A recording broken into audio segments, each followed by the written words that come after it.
మీకు 1 అడంగాను నెక్స్ట్ పాస్బుక్లు ఇప్పించే బాధ్యత నేను తీసుకుంటా. ఇంకా ఆ రెవెన్యూ విడగొట్టి మనలో కలపాలనేది అది పెద్ద పని.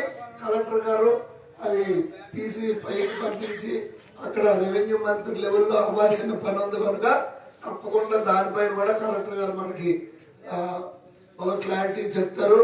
అలాగే మీరు ఏదైతే ఉపాధి పని కోసం చెప్పారో ఆ చెరువుతో అది కూడా నేను ఏపీ వాళ్ళతో మాట్లాడతాను.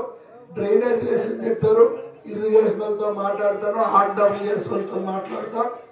మీ స్కూల్ గ్రౌండ్ కోసం కూడా ఆలోచిస్తాం. తర్వాత పురాతనమైన శివాలయం ఉంది, బ్రహ్మసూత్రం శివాలయం ఈ రోజు దర్శించుకున్నాను. అలాగే వెల్నెస్ సెంటర్ త్వరలో దానికి కూడా కట్టేసి పూర్తి చేసి మీకు అందిస్తాం. సబ్ సెంటర్ ఇంకా అవసరమా లేదనేది మెడికల్ ఆఫీసర్స్తో కనుక్కొని ఇక్కడ సిజేరియన్ ఇది ఏదైతే ఫ్యామిలీ ప్లానింగ్ ఆపరేషన్స్ కోసం అన్నారో దానిపైన కూడా మేము క్లారిటీ తీసుకొని మాట్లాడతాం.